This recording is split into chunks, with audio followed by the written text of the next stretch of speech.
কিচেনে তোমাদের সকলকে স্বাগত। আজকে আমি তোমাদের বানিয়ে দেখাবো ফ্রাইড রাইস। ফ্রাইড রাইস বানানোর জন্য আমি বাসমতি চালকে 8 ঘন্টা ভালো করে ধুয়ে জলে ভিজিয়ে রেখেছিলাম। তারপরে তুলে আমি ভাতটা বানিয়ে রেখেছি। লাগছে গাজর কুচি, ক্যাপসিকাম কুচি, বিনস কুচি, ঘি, কাজু, কিশমিশ, নুন আর চিনি। কড়াইতে আমি তেল গরম বসিয়ে দিয়েছিলাম।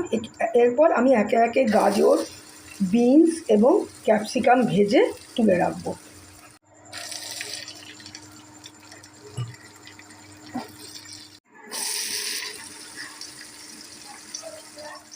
আমি সমস্ত সবজিগুলো হালকা নুন দিয়ে ভেজে নিলাম। এবার এই তেলের মধ্যেই আমি কিশমিশ এবং কাজুটা দিয়ে হালকা ভেজে নেব। একটু ভাজার পরেই আমি এর মধ্যে ভাতগুলো দিয়ে দেবো।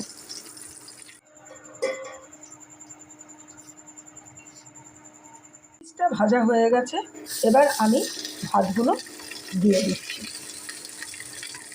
এই সময় সিমটা একদম সিম আঁচে করে দেবেন। করে দিয়ে তোমরা এটাকে হালকা একটু নেড়ে এর মধ্যে স্বাদ মতো একটু নুন,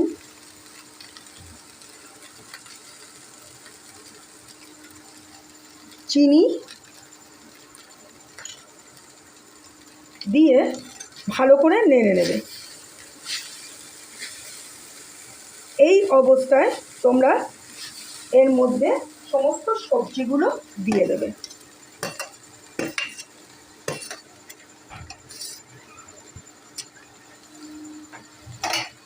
এবার আমি সবজিগুলো দিয়ে সমস্তটা ভালো করে নাড়িয়ে নেব।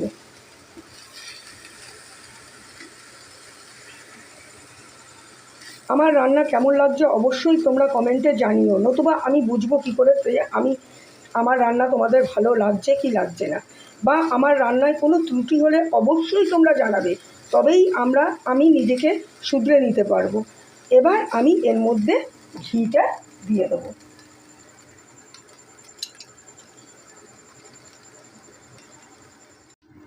দেখো আমার ফ্রাইড রাইসটা কমপ্লিট। এবার আমি এটাকে সার্ভ করে তোমাদের দেখাচ্ছি। দেখো আমি সার্ভ করে দিয়েছি, ফ্রাইড রাইস কমপ্লিট। তোমরা যদি মিক্সড ফ্রাইড রাইসের রেসিপি জানতে চাও তাহলে অবশ্যই আমাকে কমেন্ট বক্সে জানাও। আমি আরেকদিন তোমাদের মিক্সড ফ্রাইড রাইস করে দেখাবো। আর আমার রান্না যদি ভালো লেগে থাকে তাহলে তোমরা অবশ্যই আমাকে লাইক করবে এবং সাবস্ক্রাইব করতে ভুলবে না।